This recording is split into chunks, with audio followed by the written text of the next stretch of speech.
Welcome back to Stratagames. We are upgrading the Preconstructed Adventures in the Forgotten Realms commander decks, and today we're talking about Prosper Tomebound, who costs 2 black-red for a 1/4 Death Touch with, at the beginning of your end step, exile the top card of your library. Until the end of your next turn, you may play that card, and whenever you play a card from exile, create a treasure token.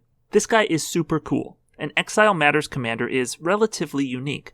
However, note that Prosper's playing cards from exile ability doesn't help you win the game by itself. It doesn't make creatures, pump your existing creatures, or deal direct damage. It just makes treasures. This means that in addition to playing cards from exile, you want ways to turn your treasure hoard into a win condition. This is what every deck needs to ask itself, not just what can I do with this cool commander, but also what is my plan for translating my commander's ability into a win. And weirdly, the deck doesn't have many win conditions. Marionette Master is excellent, turning each treasure sacrifice into a 4 damage nuke, while Fevered Suspicion and Apex of Power are great ways to spend a lot of treasure and to get more because you're going to be casting stuff from exile. And finally, there's Pontiff of Blight, which is a great card, and treasure helps you extort to the max on each spell you cast, but are you really going to have enough creatures on the board to make this relevant? Well, apparently yes, because this deck also has a creature token theme. Loyal Apprentice, Piper of the Swarm, Chittering Witch, Death Tyrant, and Ogre Slumlord all help fill your board with little critters. But I'm not sure how these cards synergize with Prosper's abilities. Yes, there are black-red cards that sacrifice creatures for effects, and creature tokens can serve as a way to win the game, but why focus on a completely new strategy when you could do both of these things by finding cards that work a little better with Prosper's treasure theme? For that reason, I want to cut all of these cards, and Pontiff too. We'd rather focus on spending a lot of mana on big spells. And the best way to spend a lot of mana, no matter the amount, is X spells. You can kill your opponents straight up with enough mana and one of Crackle with Power, Torment of Hailfire, Profane Command, or Cut to Ribbons. You can wipe the board endlessly with Black Sun Zenith, and it's not an X spell, but Rise of the Dark Realms is a great way to win the game when you have a lot of mana. Now that we've figured out some of our win conditions, let's focus more on casting things from exile. There are several ways to do this. The main one that this deck uses, including Prosper's first ability, is Impulse. Impulse is slang for any ability that exiles cards from the top of a library and gives you a turn or two to play them.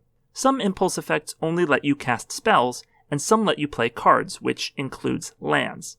Most of the Impulse cards in this deck are quite good. The only ones that don't measure up are Chaos Channeler, You Find Some Prisoners, and Dark Dweller Oracle. Now there are several keyword mechanics that let you cast spells from exile, but for one reason or another they aren't really worth talking about. Either some aspect of them doesn't mesh with our deck's strategy, or the payoff of a single treasure isn't worth the effort of jumping through extra hoops, especially when Impulse Draw is its own reward. Suffice it to say that most of the cards worth playing that have these abilities have already been included in the deck. The only one that's worth a deeper dive is Cascade. This is because of the way it interacts with other cards in our deck. Because the timing on Impulse Draw is critical, it may not be to your benefit to cascade into an Impulse Draw effect that you're not ready to follow up on. On top of that, when you cascade into an X spell, the value of X is automatically 0, which makes the spell worthless. For this reason, I would remove the cascade spells that come in this deck. And the last major way to play cards from exile in this deck is what I call Theft. It lets you exile cards from an opponent's hand, library, or graveyard, and play them on any future turn. So the major difference is the timing restriction. Gonti is a great example, and a great card. Dead Man's Chest and Share the Spoils both look like a lot of fun. The only cut here is Fiend of the Shadows, which can potentially steal a card every turn, but only if it gets through for damage, and the opponent gets to pick which card, so not super helpful. To replace these cuts, we want to find other good Impulse and Theft cards, and boy are there a lot. Jeska's Will is an Impulse spell that can refund its mana. Harnfell, Horn of Bounty, lets you discard 1 card to Impulse Draw 2. Cunning Rhetoric discourages opponents from attacking you while you amass your fortune.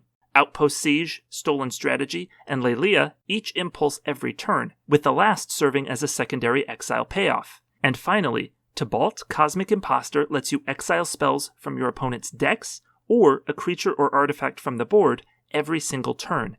And even if he dies, you still get to play the cards he stole. Now every deck needs some ramp and removal, and while you often want to make your ramp and removal choices fit your theme, sometimes you just need good, flexible cards. That's why I'm leaving in so many of this deck's wealth of flexible options, but I do want to replace a couple of cards with ones that are more on theme. Danse Macabre and Phthisis are not bad, but they're also not doing enough. These can be easily replaced with Herald of Anguish and Duretti Ingenious Iconoclast, who can turn treasure into removal like nobody's business. For ramp, Orazca Relic is a bit expensive, Ebony Fly enters tapped, and Bucknard's Everfull Purse is, well, less bad in this deck than most, but still not a great way to ramp. We can replace these ramp spells with treasure makers. Zorn doubles your treasures, Magda makes treasure when attacking, or uses it to tutor out a dragon or artifact, and Revel in Riches serves as an alternate win condition.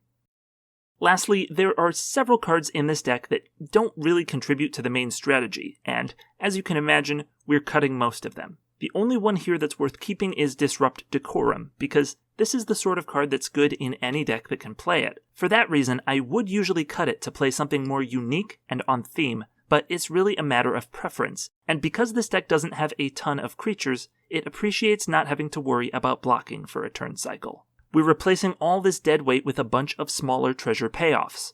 Feign the Broker turns your treasures into 2/1 flyers, Syndicate Trafficker becomes a big, hard-to-remove threat, Brea's Apprentice lets you impulse even more, Academy Manufacturer gives you everything you could ever want, and Underhanded Designs drains your opponent out with each artifact token created. As always, lands really aren't that important. Unless you're playing competitive EDH, you don't need the tiny percentage of value that fetch lands, shock lands, and commander lands can offer. You just want a couple random black-red lands, some basics, and a Bojuka Bog for dealing with graveyard shenanigans. And you're in luck. This deck has all of that already. There are a couple utility lands you might want to add, which would be Treasure Vault, and maybe some artifact lands like Drossforge Bridge, Vault of Whispers, and Great Furnace. These can combo with your artifact sack outlets in the late game when you have extra lands, but remember that they are more vulnerable to removal. That's going to do it for this Precon upgrade. Thank you so much for watching. I hope it's been helpful to you. If so, please remember to like, subscribe, ring the bell, and let us know in the comments how you would change this deck.